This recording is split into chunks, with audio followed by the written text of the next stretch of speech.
श्री चतुर्भुज दास जी महाराज रस भक्ति के आद्य आचार्य गोस्वामी श्री हित हरिवंश चंद्र महाप्रभु के चरण कमलों की कृपा से और अपने गुरु गोस्वामी वनचंद्र जी पर पूरा भरोसा रखते हुए रसिकवर चतुर्भुज दास जी ने गोंडवाना प्रांत का उद्धार किया था। ये अपने समय के बहुत प्रसिद्ध महात्मा थे। ये अपने साथ साधुओं की जमात लेकर श्री हिताचार्य द्वारा स्थापित श्री हित धर्म का सर्वत्र प्रचार प्रसार किया करते थे। इन्होंने द्वादश यश नामक एक ग्रंथ की रचना की थी, जिसका अवलोकन करने पर श्री हित धर्म के प्रति इनकी अनन्य आस्था, इनकी उदारता, पूर्ण दृष्टिकोण और इनकी प्रकांड विद्वता का परिचय मिलता है।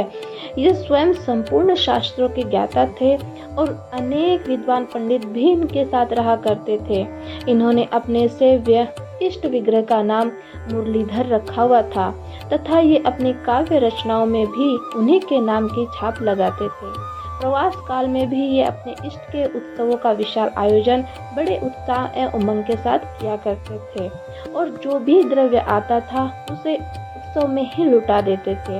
इस प्रकार इनका यश नगर के चारों ओर फैल जाता और नगरवासी इनकी जय जयकार करने लगते। यह देखकर कुछ प्रभु विमुख लोगों ने इनका विरोध करना आरंभ कर दिया, किंतु जिनके हृदय में श्री राधा वल्लभ लाल जी नित्य विराजमान रहते हैं, उनका कोई क्या बिगाड़ सकता है। वे तो हर्ष विषाद सुख दुख मान अपमान आदि सभी परिस्थितियों में एक समान ही बने रहते हैं। एक बार चतुर्भुज दास जी 200 साधुओं की जमात के साथ गोंडवाना के किसी ऐसे नगर में पहुंचे जहां पर हरि विमुख लोग बहुतायत में रहा करते थे।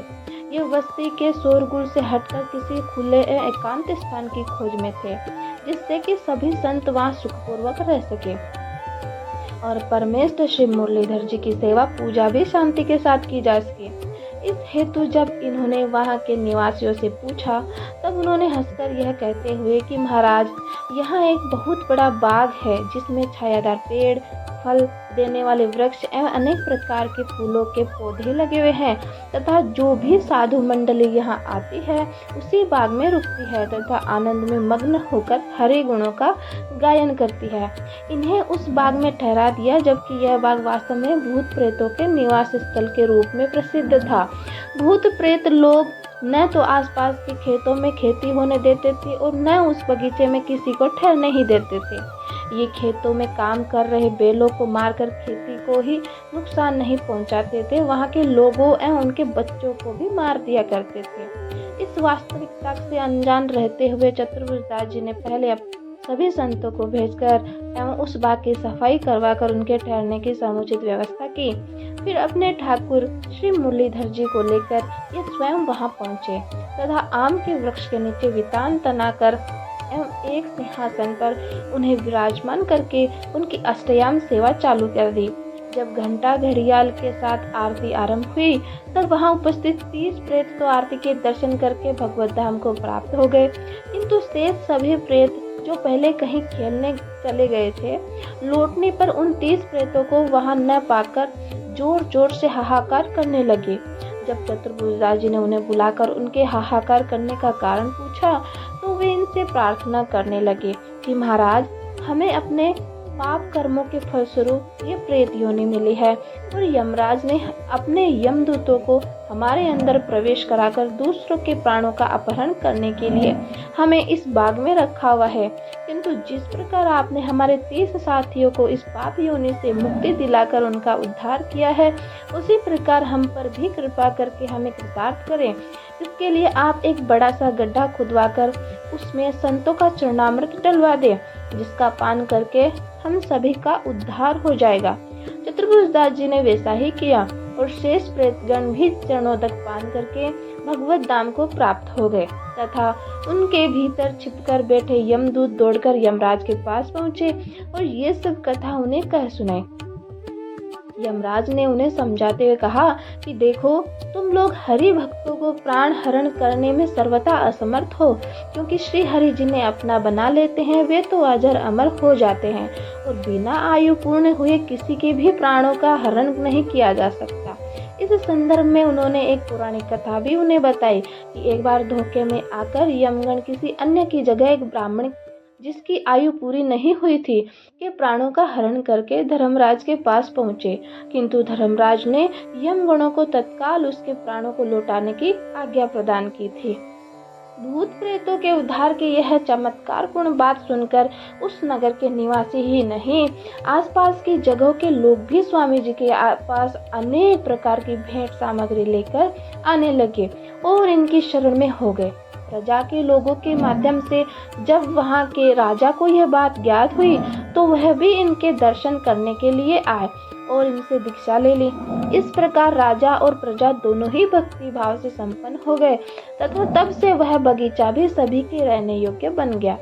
एक बार गड्ढा के निकट किसी नगर में चतुर्वेदास जी साधुओं की जमात के साथ चातुर्मास कर रहे थे। वहाँ के सभी लोग राधा वल्लभ संप्रदाय के अनुयायी थे। ये अपने इष्ट श्री मुरलीधर जी की अष्टयाम सेवा तो प्रतिदिन किया ही करते थे। इनका शेष समय कथा, कीर्तन एवं भगवत चर्चा आदि में ही व्यतीत होता था। उस नगर में एक बड़ा नामी चोर रहता था। एक दिन वह दिन दहाड़े हाट से आते हुए ही किसी साहूकार के कंधे पर रखी हुई थैली को छीनकर भाग खड़ा हुआ। उसके शोर मचाने पर वहां पर खड़े राज कर्मचारी उसे पकड़ने के लिए उसके पीछे दौड़े। यद्यपि उस चोर ने स्वयं को उनसे बचने के अनेकानेक प्रयत्न किए, किंतु असफल ही रहा।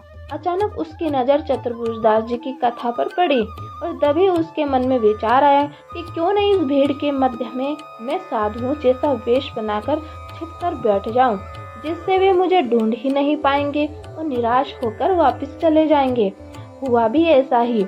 उस समय कथा में यह प्रसंग चल रहा था कि दीक्षा लेने के बाद मनुष्य का नया जन्म हो जाता है तथा उसके करोड़ों जन्म के पाप नष्ट हो जाते हैं।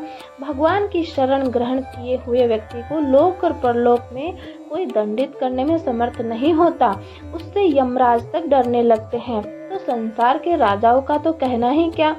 जीव जब गुरु चरणों का आश्रय ले लेता है तभी उसका प्राकृत देह अप्राकृत हो जाता है। यह सब कथा उसने सुनी और सद्भाग्य से वह उसके मन में उतर गई। कथा के बाद वह एकांत में चतुर्भुजदास जी से मिला और उनको अपना सारा वृतांत कह सुनाया। उसने इनसे कहा कि स्वामी जी, आपने आज जो कथा सुनाई उसकी सत्यता पर आपने बहुत बल दिया है। मेरे हृदय में आपके वचनों पर पूर्ण विश्वास हो गया है।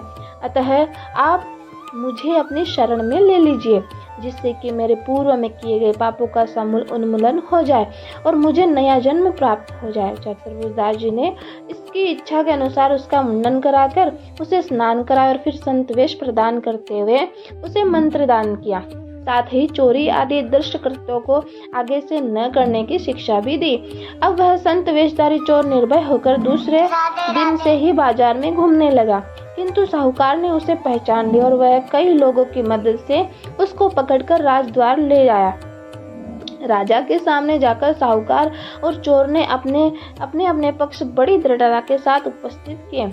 साहूकार रो रो कर कह रहा था कि कल के दिन दहाड़े ही सभी के सामने ये मेरे 1000 रुपये लेकर भागा था और आज संत होने का ढोंग कर रहा है, जबकि संत वेशधारी चोर पूरे विश्वास के साथ कह रहा था कि मैंने पूर्व जन्मों में भले ही चोरी आदि के बहुत से कुकर्म किए हो, किंतु इस जन्म में तो चोरी का कोई भी कार्य नहीं किया। राजा बड़ी दुविधा में पड़ गया और सोचने लगा, अब तो सत्य बात। इस क्रिया में अपराधी के हाथ पर पहले तो सूत लपेटा जाता है,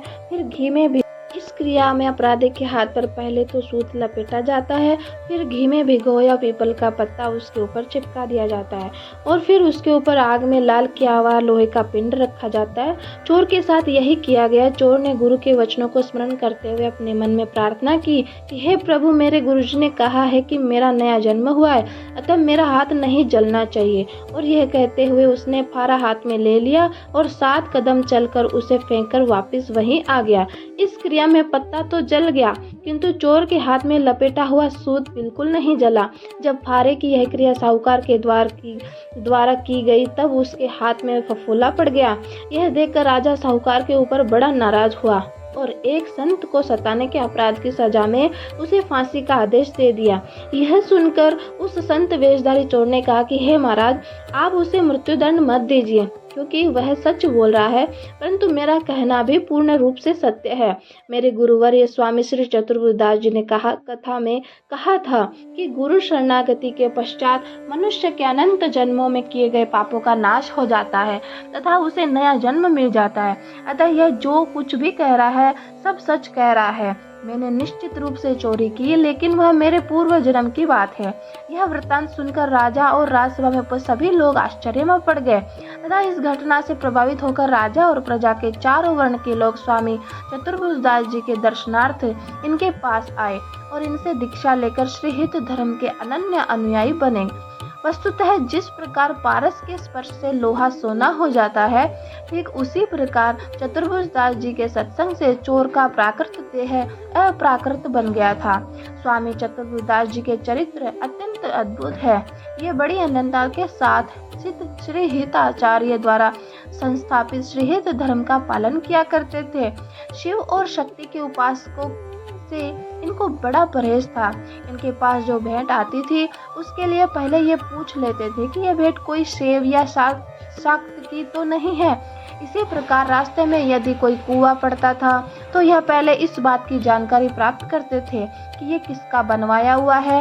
यदि वह किसी सेव या शाक्त का बनवाया होता तो ये उसका पानी भी नहीं पीते थे। इनकी कट्टर अनन्यता से प्रभावित होकर अनेक लोगों ने अनन्यता के प्राण जिसका ऐसे श्री हित धर्म को अपना लिया था और श्री राधा वल्लभ लाल जी के चरण कमलों के परम अनुरागी बन गए थे। एक दिन भ्रमण करते हुए ये नगर में पधारे। वहाँ के हरियाली युक्त सुंदर स्थान, स्वच्छ जल से भरे सरोवर एवं पक्षियों के मधुर कलरव को देख सुनकर इनका मन वही ठहरने के लिए लालायित हो उठा। किंतु उस स्थान पर देवी का एक मंदिर था। देवी के पंडे ने स्वामी जी को बतलाया कि यहाँ राजा आता रहता है और देवी को भैंसों तथा बकरों की बलि चढ़ाता है, अतः यह स्थान आपके ठहरने लायक नहीं है। लेकिन चतुर्भुजदास जी ने देवी के मंदिर में ही डेरा डाल दिया और देवी को उठाकर किसी दूसरे स्थान में रख दिया। पंडा बाहर खड़ा हुआ चिल्लाता रहा और देवी से ऐसे विधर्मियों को नष्ट करने की प्रार्थना करता रहा। चतुर्भुजदास जी ने देवी के स्थान में श्री मुरलीधर जी का सिंहासन विराजमान कर दिया। श्री मुरलीधर जी के तेज से डरकर कांपते हुए देवी की प्रतिमा उड़कर मंदिर के बाहर जा पड़ी तथा उसकी समस्त सामग्री भी उड़ उड़कर बाहर आने लगी।